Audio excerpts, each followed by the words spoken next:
The courtroom buzzed with anticipation, its atmosphere thick with tension. The morning sun peeked through the heavy drapes, casting long shadows across the polished wooden floors. The usual hum of the court, the shuffle of papers, and the soft murmurings of spectators did little to mask the gravity of the situation unfolding within these walls. It wasn't just another case. This was the trial of State versus Monica Jackson, and the eyes of the community, along with the nation, were focused on it. Monica Jackson sat at the defense table, her calm exterior betraying none of the turmoil beneath. Her dark brown skin glowed faintly under the courtroom lights, and her neatly braided hair rested on her shoulders. She sat upright, her back straight, as if guided by an invisible string. Her hands were clasped lightly in front of her expression composed, almost serene. To the casual observer, she looked like any other defendant, a woman caught in the tangled web of the justice system. But to those paying close attention, there was something unusual about her, a quiet intensity that seemed out of place for someone accused of a violent crime. In the plaintiff's seat sat Officer Bradley Simmons, his confident smirk betraying the arrogance he had accumulated over years of unquestioned authority. He sat at ease in his sharp police uniform, glancing occasionally at Monica, his smug expression barely concealed. But as Monica observed him, she took in every minute detail, the way his fingers fidgeted, the slight shift in his posture as he tried to hold himself in control. She cataloged these details with the precision of someone trained to read body language, something most would overlook. Simmons rose to testify first, his every movement exaggerated, as though performing for an unseen audience. His voice rang out clearly across the courtroom as he began his account of the night in question, recounting the disturbance call he had responded to in the east side of town. "I encountered the defendant, Miss Jackson, loitering outside a closed business," Simmons began, his words confident and loud enough to carry across the room. "When I approached her and asked what she was doing there, she immediately became hostile. She refused to identify herself, raised her voice, and when I attempted to de-escalate, she physically assaulted me." There were gasps in the courtroom. Some people shifted in their seats, their attention now fully on Simmons. His story, though vague, was convincing, painting Monica as the aggressor. As he continued, he described how Monica allegedly hit him in the chest and attempted to grab his service weapon. His voice trembled slightly as he described the altercation, but the pain he spoke of seemed more theatrical than real. Monica remained still, her face a mask of calm. She didn't flinch or shift in her seat. She simply listened, absorbing every word, cataloging the lie. When Simmons finished, the judge, Judge Howard Grayson, an older white man, nodded and gave him permission to step down. Monica's lawyer, Benjamin Carter, a young black attorney fresh out of law school, stood to cross-examine, his nerves visible in the way he shuffled through his notes. He glanced at Monica, hoping to find reassurance, but her eyes were fixed on the judge, her expression unreadable. "Your Honor," Carter began, his voice shaky but determined, "I would like to ask the court to consider—" "Save it for your cross-examination, Mr. Carter," the judge interrupted, his voice crisp. "Let's move on." Monica's patience was being tested. She leaned slightly toward Carter, whispering, "Stay calm. Focus on the facts." Carter nodded, though he didn't look reassured. He wasn't just nervous about his performance. He was nervous about the uphill battle they faced. As Simmons returned to his seat, a smug grin on his face, he exchanged a glance with the officers seated in the back of the room. The room fell silent, the tension palpable, as the defense's turn to present began. It was Monica's turn to testify. She rose slowly, smoothing her blouse as she approached the stand.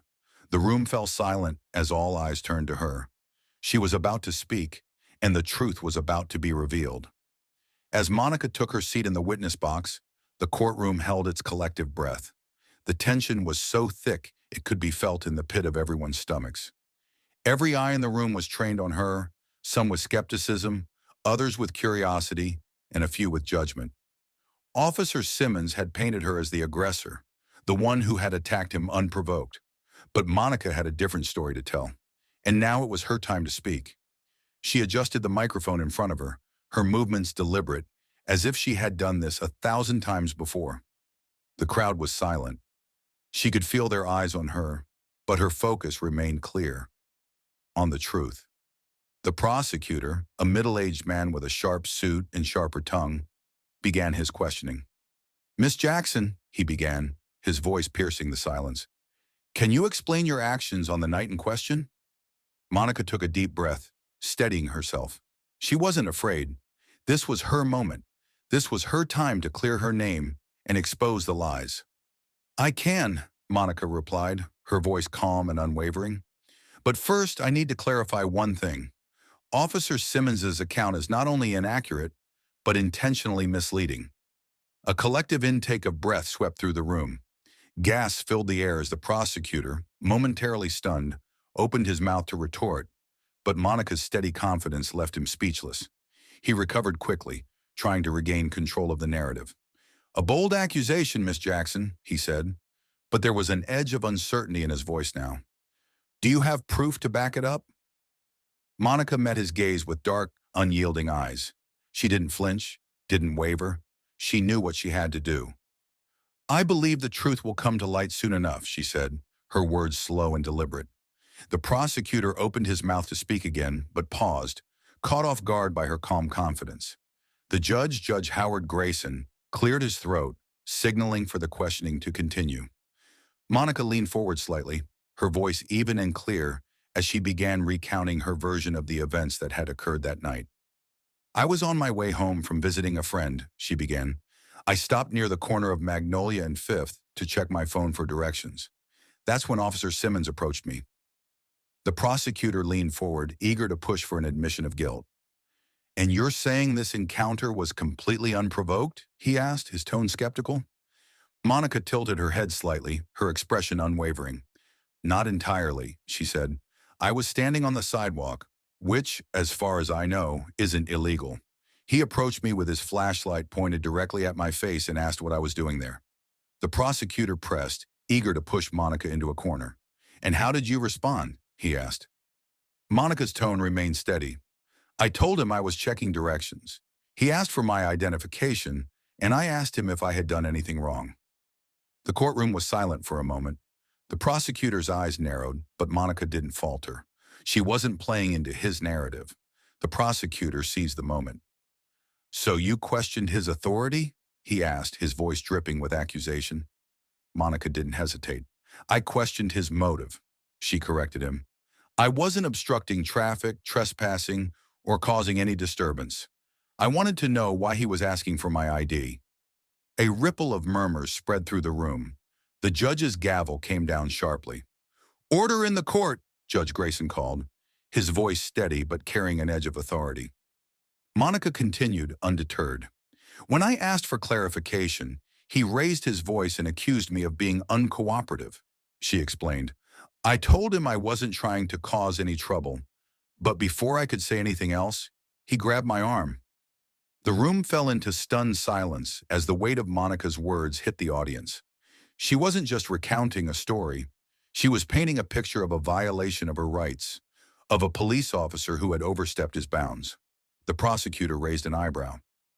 "Are you claiming the officer physically restrained you without cause?" he asked, clearly trying to find a way to twist her testimony. Monica nodded. "Yes," she said, her voice firm. "And when I told him to let go, he tightened his grip. He said, and I quote, 'Women like you need to learn how to listen.'" Gasps erupted from the gallery. This was the moment that changed everything. The words that Officer Simmons had used weren't just an abuse of power. They were a clear indication of the officer's bias, his disregard for Monica as a person. The judge's gavel came down hard. "Order in the court," he shouted, his voice strained from the shockwave Monica's words had caused. The prosecutor smiled, trying to regain control. "Miss Jackson, that's a serious allegation. Do you have any proof of this statement?" Monica's gaze locked with the prosecutor's. "No," she said, her voice cool, "because the body camera he was wearing conveniently malfunctioned. Isn't that right, Officer Simmons?" All eyes turned to Officer Simmons, who shifted uncomfortably in his seat. His confident smirk had completely faded, replaced by the tightness in his jaw and the way his fingers now gripped the edge of the table. His earlier bravado had crumbled, and it was clear he was no longer in control of the room. The prosecutor tried to redirect, clearly flustered. Let's focus on the facts, Miss Jackson, he said, his tone more subdued now. You claim the officer restrained you? What happened next? Monica paused, taking a steady breath before continuing. I told him I didn't consent to being touched and asked him to let me go, she said. He didn't. Instead, he accused me of resisting arrest, even though I hadn't moved. When I tried to pull my arm away, he slammed me against the patrol car. Her words landed like a punch to the gut, the courtroom hanging on every syllable. A few people in the audience whispered to one another, their faces a mix of disbelief and growing anger. Even Judge Grayson seemed momentarily taken aback, his usual neutrality replaced by something deeper. And after that, the prosecutor pressed, trying to regain some ground. Monica's gaze didn't waver. He handcuffed me and told me I was under arrest for assaulting an officer. The prosecutor took a moment to collect himself. Miss Jackson, he said, his voice tight, you're a strong woman. Is it possible that the officer felt threatened by your physical resistance? Monica didn't flinch. I'm not stronger than a trained police officer, she replied, her voice calm but unwavering. And let's be clear, I didn't resist until he violated my rights. The prosecutor opened his mouth to respond, but before he could, Monica added, I also didn't reach for his weapon, despite his claims. That was a fabrication to justify his use of force. The courtroom froze. Officer Simmons was now visibly uneasy, his previous confidence completely shattered. The prosecutor's face darkened as he struggled to maintain his composure. You're asking this court to believe that Officer Simmons, a decorated member of the force, fabricated an entire incident? The prosecutor asked, his voice tight. Monica smiled faintly, her expression a mixture of calm determination and quiet power. The truth always has a way of revealing itself, counselor. You'll see soon enough. The judge leaned forward. Miss Jackson, he said, his voice softer now, are you implying there is evidence the court has not yet seen? Monica's lawyer, Benjamin Carter, stood quickly. Your Honor, he said, his voice confident, we intend to submit additional evidence during the proceedings. The prosecutor shot up in objection. Your Honor, this is highly irregular. The defense should have submitted this earlier. The judge silenced him with a swift motion. Sit down, Mr. Avery, he commanded. Let the defense proceed. Monica turned back to the judge. Your Honor, she said, her voice steady but filled with purpose. The truth takes time, but I promise you, when it comes out, it will be undeniable. The judge studied her for a moment, his expression unreadable, before he nodded. We will recess for the day, Judge Grayson declared. Court will reconvene tomorrow at 9 a.m. As the gavel fell, the courtroom erupted into whispers. The case had taken a turn, and the truth was slowly beginning to reveal itself. Monica's confidence was unshaken, and she knew the next day would bring the evidence that would clear her name and expose the lies that had been told. But for now she remained calm, her focus unyielding. The following day dawned with a sharp chill in the air. The courthouse loomed in the distance, its towering walls casting long shadows across the streets. There was an almost tangible weight to the atmosphere, the tension thick, as if the very air held its breath, waiting for what would come next. Monica Jackson sat at the defense table, her posture as straight as ever, her hands folded calmly in her lap.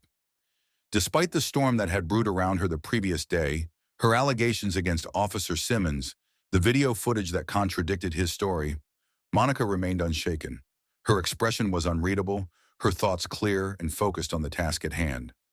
Benjamin Carter, her young lawyer, sat beside her, flipping through his notes, his mind racing with strategy. He had been working tirelessly since the previous day, going over everything from the body cam footage to Simmons's personnel records. The weight of the case pressed on him. He had no idea just how deep the corruption went, but Monica was his client, and it was his job to defend her, no matter the odds. Outside, the media had gathered in droves. Camera crews lined the steps, and reporters huddled together, eager to capture every moment of the drama unfolding inside. It wasn't just a trial, it had become a spectacle. News outlets had picked up the story, and Monica's name was on the lips of every reporter in the county. She wasn't just a defendant anymore. She was a symbol of resistance, of standing up to a system that had wronged her. But none of that mattered now. Monica's focus was simple, Get the truth out. As Benjamin studied his notes, he couldn't help but glance at Monica every few seconds. There was something about her, a quiet strength, an unspoken power, that made him wonder what she was really thinking. For the last few days, he had been playing catch-up, trying to prepare the best defense he could. But Monica had been preparing for this moment her entire life. "Are you okay?" Benjamin asked softly, breaking the silence. Monica looked up at him, her dark eyes steady, unwavering. "I'm fine, Ben. Just stay focused. We've done the hard part." He nodded, but his hands still shook slightly as he adjusted his tie. There was something unnerving about how calm Monica seemed. She wasn't just any defendant. She had fought in battlefields before. She had faced down threats that would make most people tremble. But now her battlefield was the courtroom, and her enemies weren't faceless adversaries in the heat of war. They were real, and they were dangerous in a different way. "Do you think they'll believe me?" Monica's voice broke through his thoughts. Benjamin looked at her, trying to gauge her mood. "They have to," he said, though his voice lacked the certainty he wished he could offer. "We've got the evidence. We've got your service record. We've got the footage. It's a matter of making them see it." Monica nodded, her eyes focused on the front of the room. "It's not about them believing me," she said quietly. "It's about making them face the truth." Benjamin felt a chill run down his spine. There was something deeper in her words, a weight that hinted at years of frustration, of being silenced, of facing systems that tried to crush her spirit. The door to the courtroom opened and a bailiff appeared. "Court will reconvene," he announced, his voice steady and firm. Monica stood, her movements slow but purposeful. She straightened her blazer and took a deep breath. The time for waiting was over. It was time to finish what she had started. As they made their way back into the courtroom, the weight of the previous day's revelations still hung in the air. The video footage, the allegations against Officer Simmons, the lies he had told, all of them now exposed. The gallery was quieter than the day before, the spectators and reporters watching with bated breath as they filed back to their seats. The judge entered, his gavel striking sharply, signaling the beginning of the day's proceedings. "Order in the court," Judge Grayson called, his voice deep and commanding. He looked down at the papers in front of him before turning his gaze to Monica. His face was still unreadable, but there was something about him that seemed different today. A subtle shift in the way he carried himself, as though the weight of the case was beginning to settle on him too. "Yesterday we left off with the defense preparing to present additional evidence," Judge Grayson said, his voice steady but carrying an edge of expectation. "Mr. Carter, you may continue." Benjamin rose from his seat, his heart pounding in his chest.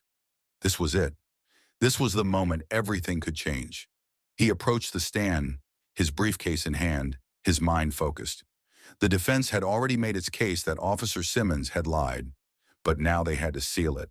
They had to show the jury without a shadow of a doubt that Simmons' actions were not just wrong, they were deliberate. He turned to face the jury, his voice steady. "Ladies and gentlemen of the jury, yesterday we saw the lies that Officer Simmons tried to pass off as the truth. His testimony was full of holes, full of contradictions, and today we have the evidence that proves those lies." He retrieved a USB drive from his briefcase and inserted it into the court's media system. The screen flickered to life, and the room fell into an expectant silence. The video footage of the night Monica was arrested began to play on the wall. It was shaky, as though recorded from a distance, but the audio was crystal clear. Officer Simmons could be heard speaking, his voice sharp and commanding. "Don't make this harder than it needs to be." The camera angle shifted, and the audience could see Monica standing calmly, her arms by her sides. "I'm not resisting. Let go of my arm," she said clearly, her voice strong and steady. The footage showed Officer Simmons grabbing Monica's arm, forcefully slamming her against the patrol car, despite her continued protests. The audio cut through the tension in the room. "Women like you need to learn how to listen." The gasps from the gallery were audible. The tension in the courtroom was now palpable, the weight of the officer's words hanging heavy in the air. The video ended abruptly, and the room was silent for several moments. "That," Benjamin said, his voice unwavering, "is the truth. The video doesn't lie." He turned back to the jury, his voice rising slightly. Officer Simmons not only lied about the events of that night, but he also misrepresented Monica Jackson's actions in an attempt to justify his own aggression. And what's worse, he tried to use the power of his badge to intimidate and control a woman who has served her country for 20 years, a woman who has dedicated her life to defending the freedoms we all hold dear. Monica watched the jury as Benjamin spoke. She could see the doubt in their eyes, the growing realization of the lies they had been presented with. This was what she had been waiting for, the moment the truth began to speak for itself. The prosecutor, Richard Avery, shifted in his seat, clearly rattled. He hadn't expected this kind of blowback. He had hoped to keep Simmons' testimony intact, but now with the video and Monica's unwavering confidence, the case had changed entirely. He opened his mouth, clearly about to respond, but the words caught in his throat. There was nothing left to say. Monica's eyes never left the jury as Benjamin continued to speak.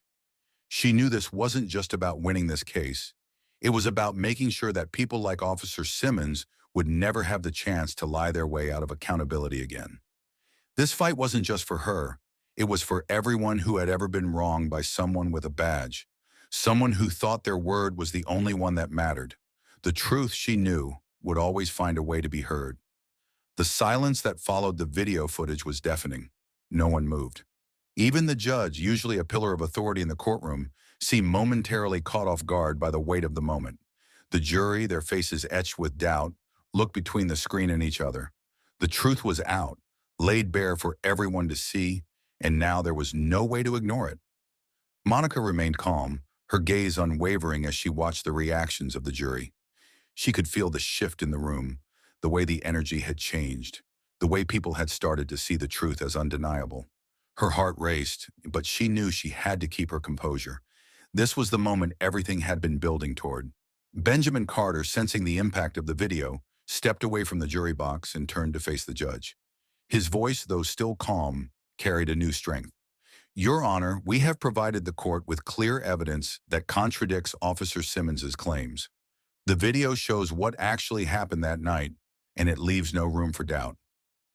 The prosecutor, Richard Avery, had been silent up until now, his face pale as he shifted uncomfortably in his seat.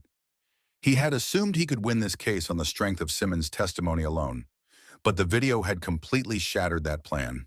He rose from his seat slowly, his jaw clenched. Your Honor, Avery said, his voice tight with frustration, this footage is clearly taken out of context. It doesn't show the full picture.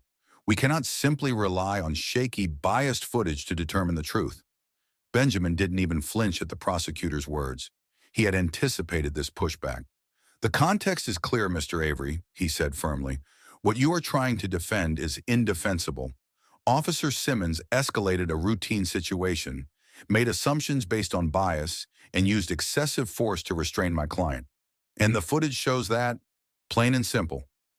Avery opened his mouth to respond, but Judge Grayson held up a hand, silencing him. The judge, though usually neutral, had seen enough. He leaned forward, his eyes meeting Avery's with a sharp gaze. Mr. Avery, you've had your chance to present your case. The defense has presented its evidence. Let's move on. The prosecutor's face flushed with anger, but he knew he had lost. He sat back down, his hands clenched at his sides, the weight of the situation pressing down on him. Benjamin turned to face the jury, his voice steady but full of conviction. Ladies and gentlemen of the jury, you have now seen the truth that was hidden behind lies and manipulations. Officer Simmons attempted to discredit my client, to paint her as a violent criminal. But as you saw in that video, Monica Jackson is a woman of integrity, a woman who only asked for respect and dignity. She was victimized, not the other way around. Benjamin took a deep breath, his words hitting the jury like a steady drumbeat. This is not just a case of one officer's misconduct. It is about the accountability of those in positions of power. It's about ensuring that everyone, regardless of their race, their gender, or their background, is treated with fairness under the law. The jury sat in silence, but their expressions had shifted. The skeptical glances they had thrown toward Monica before were now replaced with a new understanding. They were seeing the truth, and the weight of it was beginning to sink in. Benjamin let his words hang in the air, giving the jury time to absorb what had just been presented to them. Monica's heart raced, but she didn't let it show. She remained steady, her hands folded calmly in her lap. She could feel the eyes of the jury on her, but she didn't need their approval. She needed them to do what was right. She needed them to see her as more than just the woman sitting at the defense table. She needed them to see the truth. A low murmur ran through the courtroom as the video was replayed once more for the jury.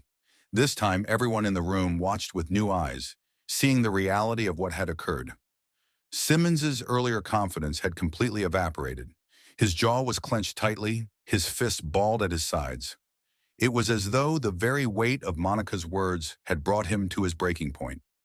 The judge, too, seemed to be processing what had been revealed. "We will adjourn for the day," Judge Grayson said, his voice steady, though there was an unmistakable shift in his demeanor. "We will resume tomorrow with closing arguments. The jury will have ample time to deliberate." Monica stood, her movements calm but deliberate, as she made her way back to her seat. As she passed Officer Simmons, she could feel his eyes on her. His earlier smirk was gone, replaced by something colder, more wary. She didn't look at him directly, but her presence was enough to remind him that he had underestimated her. He had thought he could intimidate her, control her, but he had miscalculated. Benjamin sat beside her, his voice low as he spoke. "You did it, Monica. You changed the game. The jury is listening." Monica didn't respond immediately. She simply looked toward the front of the courtroom, her gaze steady. She knew this battle wasn't over, but for the first time since the trial had started, she felt something she hadn't allowed herself to feel before. Hope. The next morning, the courtroom was more packed than ever. The media had grown more aggressive, their cameras flashing as Monica entered, her head held high. The tension was palpable, every eye in the room on her. But today there was a sense of anticipation in the air. Today the truth would win. As the judge entered and called the court to order, the prosecutor looked more disheveled than the day before. His earlier composure cracked and worn. He knew that he had lost his foothold in the case, but he still clung to the possibility of salvaging something from the wreckage. Monica's lawyer stood, his voice calm and deliberate, as he began his closing statement. "Ladies and gentlemen of the jury, what you've seen in this courtroom is not just a question of law, it is a question of truth. It is a question of whether we will allow those in positions of power to abuse that power without consequence. My client, Lieutenant Commander Monica Jackson, has faced the lies and distortions of Officer Simmons. She has remained steadfast in the face of false accusations and unjust treatment, but today she stands before you as a woman who deserves not just justice, but respect." Monica glanced at him, her expression unreadable. She knew this fight wasn't just for her, it was for everyone who had been silenced, for everyone who had been oppressed, for everyone who had been misunderstood. The judge looked over at the jury, his voice carrying a weight that was almost palpable. "You have heard the testimony, seen the evidence, and been given the facts. Now it is up to you to decide what is true." Monica stood tall as she looked out across the courtroom, feeling the eyes of the jury on her, their doubt replaced by something new: understanding. The room fell into silence, the decision now in their hands.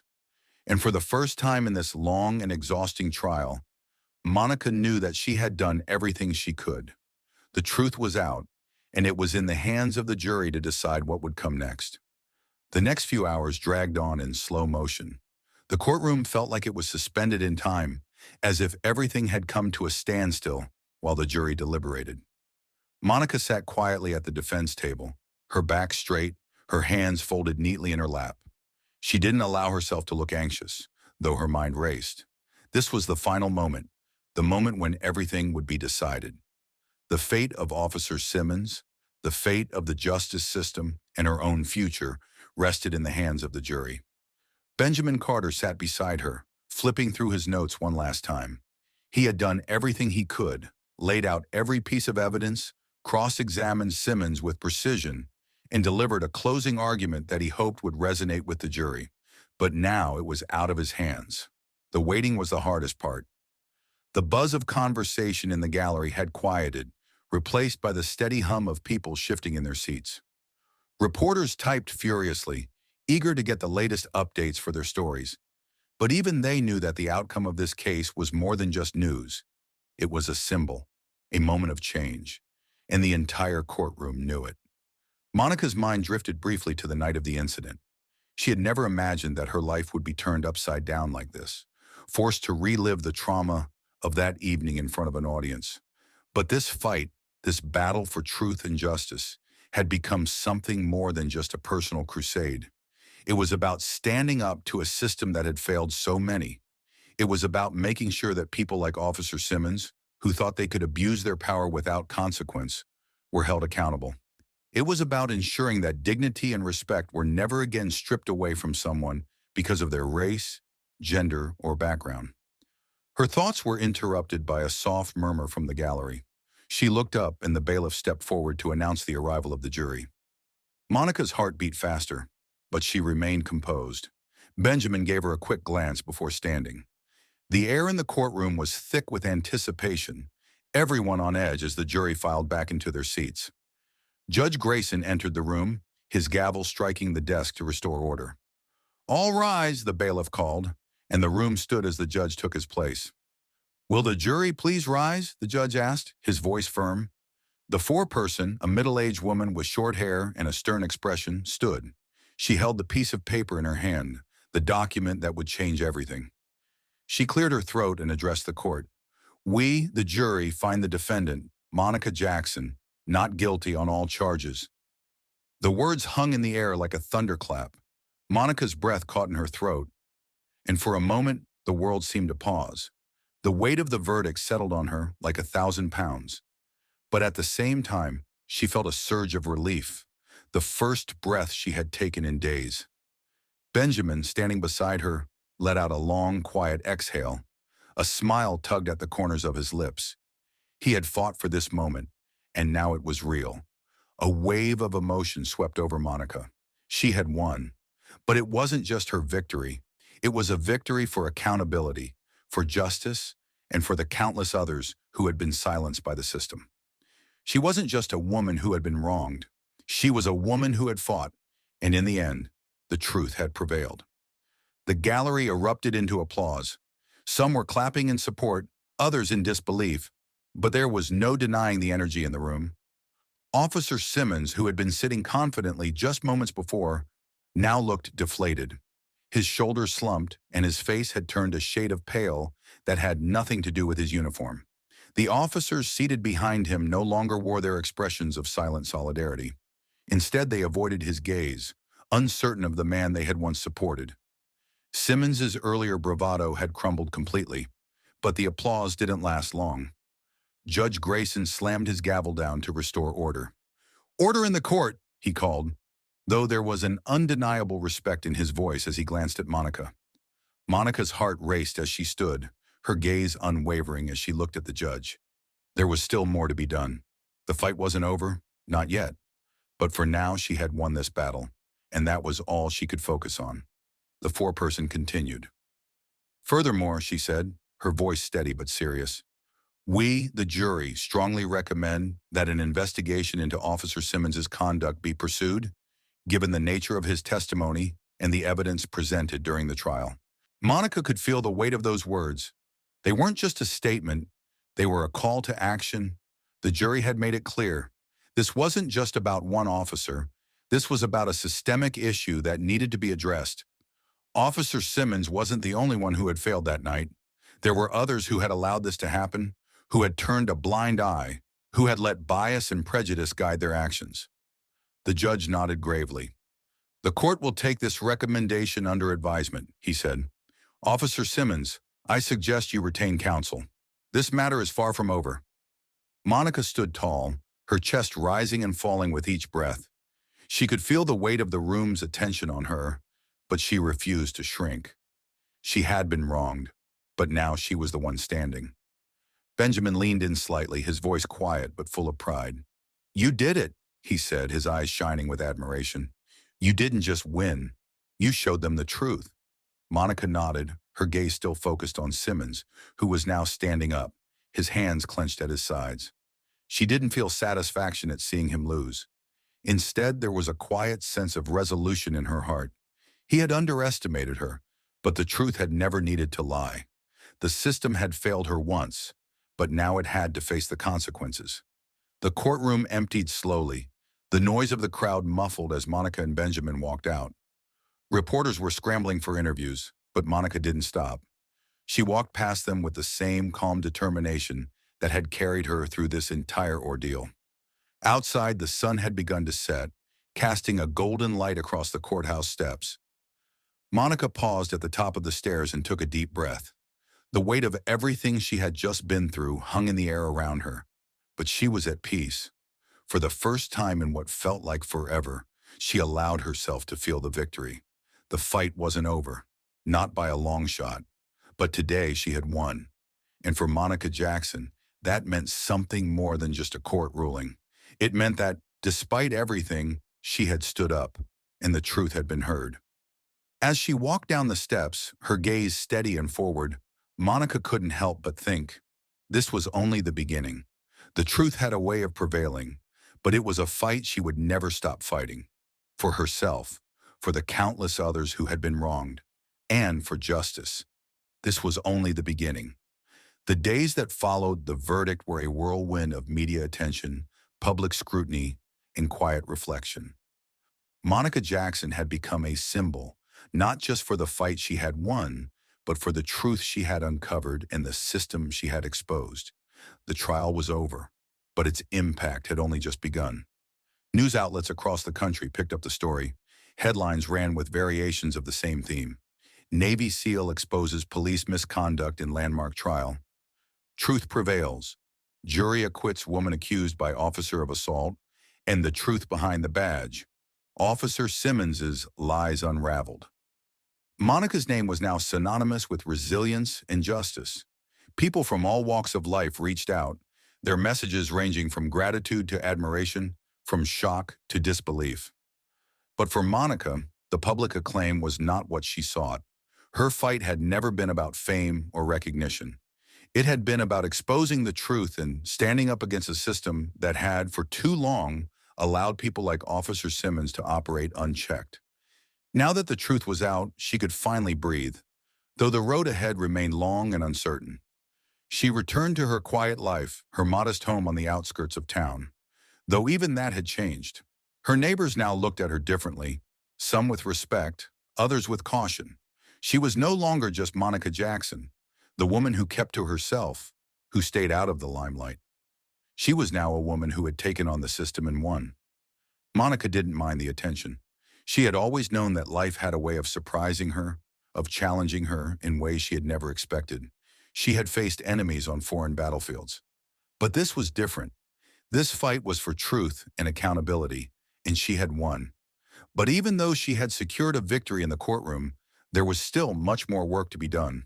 The truth had emerged, but it was only the first step. Monica knew that Officer Simmons wasn't the only one who needed to be held accountable. The system that allowed him to get away with his actions had to be examined, restructured, and changed. As she sat in her living room, flipping through a stack of letters from supporters and well-wishers, her phone buzzed on the table. It was a message from Benjamin Carter, her attorney. Monica had kept in touch with him after the trial, even though their professional relationship had ended. She had come to trust him, and he had become more than just her lawyer. He had become a friend. "Monica," the message began, "I wanted to follow up on something. The department's internal review is moving forward. There are already whispers about more officers being involved in cases like yours. We might be looking at a bigger picture than we thought." Monica felt a surge of determination rise in her chest. This wasn't just about Officer Simmons anymore. It was about something far larger. This was about changing the way law enforcement interacted with the communities they were sworn to protect. It was about breaking down the walls of bias, corruption, and abuse of power that had allowed people like Simmons to thrive. Her fingers hovered over the phone as she thought about what Benjamin had said. She typed a quick reply, her response measured but resolute. "Let's keep pushing. The work isn't done. I'll be ready." The message sent, Monica sat back in her chair and looked out the window. The world beyond her was the same, but something had shifted. The weight of her experience, the fight she had endured, had given her a new sense of purpose. The truth had come out, but now it was time to push for real change. She wasn't just fighting for herself anymore. She was fighting for everyone who had been wronged by those in power. The phone buzzed again, this time with an unfamiliar number. Monica hesitated for a moment before answering. "Monica Jackson?" A voice on the other end said, smooth and calm. "This is Detective Rachel Green. I'm with the Internal Affairs Division, and I'm calling regarding Officer Simmons's case." Monica's heart skipped a beat. She had anticipated this moment, knew it was coming, but hearing it aloud made the situation feel suddenly real. "Yes," Monica replied, her voice steady. "What can I help you with?" "First, let me say that I'm sorry for what you've been through," Detective Green said, her tone sincere. "The truth has been difficult for some people to swallow, but your courage is inspiring." Monica leaned forward slightly, her focus sharp. "I didn't do it for inspiration," she said, her voice firm. "I did it because it was the right thing to do." "So, what's happening now?" "We've started an investigation into Officer Simmons' conduct, as well as the other officers who may have been involved in covering up his actions," Detective Green explained. "I can't give you all the details yet, but I wanted you to know that we are taking this seriously. We need people like you to speak up and keep pushing. There's a lot more work to do, and we need to get to the bottom of this." Monica felt a sense of relief flood through her, but she knew better than to let her guard down. This was just the beginning. "Keep me updated," she said. "I'll be ready to help however I can." "Thank you," Green replied. "We'll be in touch." Monica hung up the phone and sat there for a moment, processing everything. The wheels of change were already in motion. The justice system had its flaws, but there were still people within it who were willing to do the right thing, even when it wasn't easy. Monica had known that for years. She stood up, walking to the window, looking out at the horizon. The world seemed different now. She wasn't just fighting for justice anymore. She was fighting for a new way forward, a new system that valued truth over lies, accountability over corruption. The fight wasn't just about her anymore. It was about everyone who had been silenced, everyone who had been oppressed. Her phone buzzed once more, and this time it was a message from Benjamin. "I've been thinking, maybe we should hold a community forum, get people talking, get them organized, let them know that their voices matter. What do you think?" Monica smiled as she read his message. She didn't need to think long. "Yes, let's do it. Time for the real change to begin." The fight was far from over, but now with the truth on her side and allies like Benjamin and Detective Green, Monica knew that change wasn't just possible. It was inevitable, and she was ready.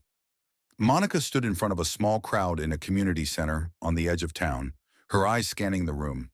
The space was modest, filled with folding chairs and dim fluorescent lights. But today it felt like a battleground, one where voices could be heard, where people could speak out, and where change could begin. The room was full of familiar faces from the trial, local activists, supporters who had followed her case, and members of the community who were looking for answers. The word had spread, and the forum she had organized had become a pivotal moment in the effort to address systemic issues. People weren't just showing up to hear about one woman's battle. They were here because they were ready to fight for change too. Monica felt the weight of the moment, but she remained steady. She knew this was just the beginning. The victory in the courtroom had been monumental, but it had also been the spark. Now it was time to fan the flames and ensure that the fire of justice and reform spread far beyond her own experience. Benjamin Carter stood beside her, looking slightly out of place in his suit as he scanned the room with quiet pride. This was the next step. He had helped Monica reach the courtroom, but now it was about making sure that the trial didn't become just a one-off moment of triumph. It needed to be part of a larger conversation, a movement. Monica cleared her throat, stepping forward to the front of the room. The hum of chatter died down as the crowd settled into their seats, all eyes on her. "Thank you all for coming," she began, her voice calm but carrying a sense of quiet power. "I know most of you are here because of the trial. You've seen what happened and you understand that the fight isn't just about one officer. It's about something much larger. It's about a system that allows power to be abused, a system that has hurt too many people for far too long." She paused, letting her words settle in the room. The faces before her were a mixture of curiosity, hope, and anticipation. They had seen the verdict, they had watched the news, and now they were waiting for Monica to show them what came next. "We've seen what happens when justice is denied," Monica continued, "and we've seen the power of truth, how it can unravel lies, expose corruption, and force change. But the truth alone isn't enough. We need more than just the right words or the right intentions. We need action. We need to change the systems that allowed Officer Simmons to operate with impunity. We need to hold people accountable, not just the ones wearing badges, but those who enable them." The room was silent, the energy in the air palpable. Monica's words weren't just stirring, they were a call to arms. She wasn't speaking to appease anyone. She was speaking to ignite something, to create a spark in the hearts of everyone who was listening. "We need reform," she said firmly, her voice carrying. "We need to make sure that no one ever again has to go through what I went through. No one should ever feel powerless, afraid, or invisible because of the color of their skin or their gender. We need to hold law enforcement accountable, not just when they get caught, but before they abuse their power. We need transparency, we need oversight, and we need the people who have been marginalized to have a seat at the table." Her words rang in the room like a bell. Some of the people in the crowd nodded, while others looked at her with wide eyes as though they had never considered the depth of the issue before. "And it's not just about police reform," Monica continued, her gaze steady as she surveyed the room. "It's about ensuring that everyone, no matter their background or their history, is treated with dignity and respect by those who are meant to serve them. It's about rebuilding trust between the community and the people sworn to protect us." Monica turned slightly to look at Benjamin, who gave her a subtle nod. She had done her part, but this moment wasn't just about her. It was about the collective effort of the community, and they were ready. "We've been through a lot," Benjamin spoke up, his voice cutting through the silence that followed Monica's impassioned words. "But this is not just about one victory in the courtroom. This is about making sure we don't stop here. It's about organizing, about mobilizing our voices to create lasting change. We're at a turning point right now, and I believe, no, I know that we can make a difference." The crowd stirred with a mix of excitement and determination. Monica could see the spark in their eyes. The fight for justice had spread beyond her personal experience. It was a movement now, and it was only gaining momentum. As the discussion opened up one by one, people began to share their stories. Some spoke of their own encounters with the police, stories of mistreatment, of being ignored, or worse, being wrongfully accused.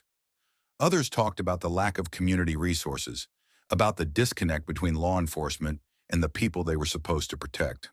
They were all different stories, but they shared one common thread: a failure of the system. The forum wasn't just an event, it was a catalyst. It was the first step in a long journey of activism, community building, and reform. Monica knew there would be pushback. There always was. There would be resistance from those who preferred the status quo, from those who had too much to lose. But for the first time in a long while, she felt a sense of hope. The people were ready. The community was ready. And together they would push for the change that was long overdue. The discussion stretched into the evening, with passionate speeches, heartfelt stories, and plans being made. As Monica looked around the room, she felt a sense of pride. This wasn't just her fight anymore. It was everyone's fight. The next day, Monica and Benjamin sat down with several community leaders and activists to begin outlining the next steps. There were meetings to arrange, petitions to organize, and connections to make. The groundwork for reform was being laid, and Monica was at the center of it. Her phone buzzed with a new message from Detective Rachel Green, the internal affairs officer who had been in contact with her since the trial.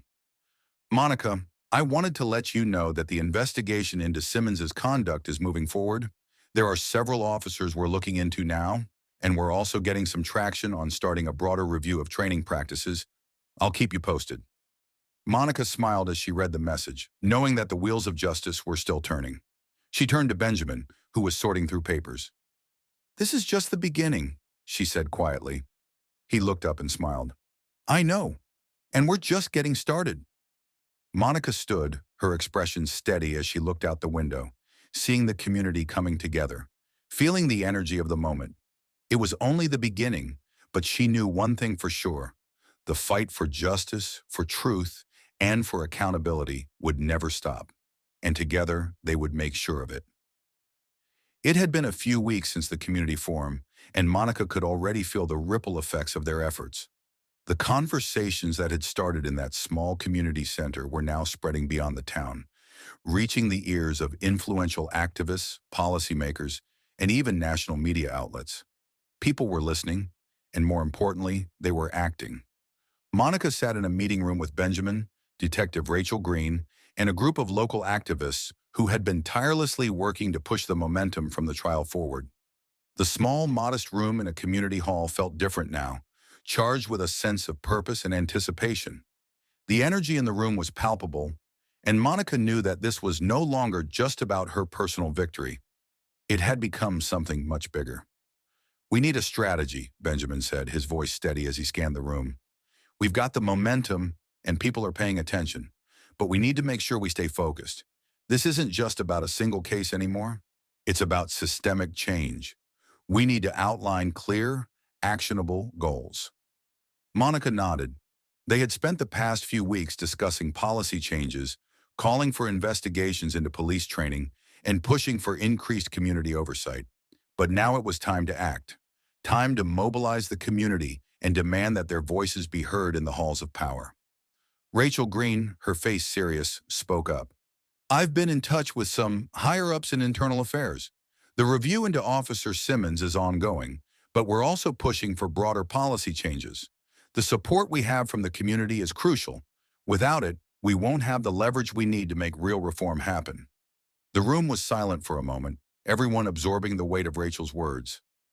Monica could see the seriousness in her eyes. This wasn't just about one officer anymore. It was about accountability at every level. They needed to tackle the system that allowed abuse to thrive unchecked. "Let's be clear," Monica said, her voice cutting through the silence. "This isn't just about the police. It's about the whole system of oppression. It's about bias in the way people are treated when they step outside the lines of what society expects from them. We're fighting for everyone who has been silenced, ignored, or mistreated because of the color of their skin or their background." She paused, letting her words sink in. "We are the ones who will make that change. We have the power to reshape the system, but we need to stand together." Benjamin leaned forward, his eyes focused on Monica. "What do you need us to do?" Monica took a deep breath. "We need to continue building momentum, organize rallies, push for petitions, and keep contacting local politicians. We need to get our message in front of the people who make the decisions. We can't let up now." Rachel nodded. "I can help with contacting the right people. I've already reached out to a few of my colleagues at the state level. We're starting to make some noise, but we need to keep it up. Pressure works." The group continued discussing logistics, rally dates, petitions to circulate, and how to engage local politicians. Every person in the room was committed to ensuring that the victory Monica had achieved wasn't a fluke, but a catalyst for long-term change. As they wrapped up the meeting, Monica stood up, her resolve as strong as ever. The work ahead wouldn't be easy, and there would be setbacks, but this was her fight, and she wasn't going to back down. "Remember," Monica said, as everyone began gathering their things, "this is about accountability. It's not just about righting wrongs. It's about ensuring that no one is ever put in the position I was in. We're standing up for every person who has been unjustly accused, every person who has been overlooked, and every person who has been treated as though their life didn't matter." She paused, her voice steady but passionate. "This is our time. Let's make sure the system changes, not just for us, but for the future." The room buzzed with energy as people began making plans and coordinating efforts. Monica felt a deep sense of pride in the people who had come together. They weren't just talking anymore. They were acting, and that made all the difference. A few weeks later, Monica found herself standing on the steps of the state capitol building. It was a cool morning, but the sun was shining brightly, casting long shadows across the city streets. The rally that had been organized was in full swing, with hundreds of people gathered in the square, holding signs that read, "Accountability now," "Justice for all," and "End police abuse." Monica was at the front, her face calm but her heart racing. She had known this day would come, But standing here now, seeing so many people united behind her cause, felt overwhelming in the best possible way. This wasn't just a rally, it was a movement, and it was only getting bigger. As she stepped up to the microphone, the crowd grew quiet. Monica took a deep breath before speaking, her voice steady but full of emotion. "Thank you all for being here today," she began, her eyes scanning the crowd. "Today we stand together for justice. Today we demand that those who have abused their power be held accountable, not just once, but forever. Today we fight not just for our rights, but for the rights of those who came before us and those who will come after us." The crowd cheered, their voices rising in unison. Monica's heart swelled with pride. This was bigger than just her. This was a movement that had touched countless lives. It had started with one woman standing up to the system, but it was no longer about her. It was about the collective power of the community, of everyone who had been wronged, and of everyone who believed that change was not only possible but necessary. "We are here today because we know the truth," Monica continued, "and we will not let it be ignored. We will continue to push for change until justice is served, not just in one case, but in every case, everywhere. We will not stop. We will not be silenced. We are the change we want to see in the world." The crowd erupted into applause, their cheers echoing down the streets. Monica's message had resonated, and it was clear that the energy of the rally had shifted the atmosphere. This wasn't just a protest, it was a declaration. As the rally continued, Monica felt a deep sense of satisfaction. The truth had started this fight, but it was the collective strength of everyone in the community that would keep it moving forward. This was just the beginning. The work wasn't done yet, but every person in that crowd had taken one step closer to the change they so desperately needed. Monica smiled, her heart full as she looked around at the faces of those standing beside her. This was their fight now, and together they would make sure the world would never forget it. Justice, accountability, and truth had prevailed, and it was only the beginning. The weeks following the rally felt like a blur, but the work continued. Monica had become a symbol not just for her community, but for people everywhere who had experienced injustice and were fighting to make their voices heard. The momentum from the rally had carried through, pushing local policymakers to finally take action on police reform. Monica had done more than just expose a corrupt officer. She had sparked a movement that had the potential to reshape the way the justice system operated. But even as victories were won, Monica knew that this fight was never over. Change wasn't something that could be achieved in a day or a week. It was something that needed constant attention, constant pushing, and Monica was ready to continue the fight. On a quiet evening a few months later, Monica sat in her living room, reflecting on everything that had happened. The world around her had shifted in ways she never expected. Her name had become known in circles beyond her community, and she had been invited to speak at conferences and forums across the country. But as she sat there, in the stillness of her home, she was reminded of the simple truth that had driven her every step of the way. The truth that had started everything. She didn't do this for recognition. She didn't do this for fame. She did it for accountability, for justice, and for truth. Her fight had never been about her own personal gain. It had been about making sure that the truth was heard, no matter how difficult it was, no matter how many people tried to suppress it. Her phone buzzed, breaking her thoughts. It was a message from Benjamin. "Monica, I just got off the phone with Rachel. The department is taking serious steps now. They're implementing reforms, not just for police training, but for community oversight. This isn't just one case anymore. This is real change." Monica smiled, a sense of warmth spreading through her. This was the result of their work, the tireless pushing, the organizing, and the rallies that had shaken the very foundations of the system. They had made a difference. She typed back quickly, "That's what we've been fighting for. It's not over, but we're getting there. We're changing things, Benjamin. We're changing the future." As she hit send, Monica leaned back in her chair, a sense of fulfillment washing over her. She had never wanted to be a symbol. She had never wanted to be a hero. But as the changes began to unfold, she realized the importance of what had happened. Sometimes the fight for justice required more than just standing up. It required sacrifice, and it required an unwavering commitment to truth. But it also required believing that change was possible, and that even when faced with immense challenges, there was always hope for a better future. The world may never be perfect, but Monica had learned a valuable lesson along the way.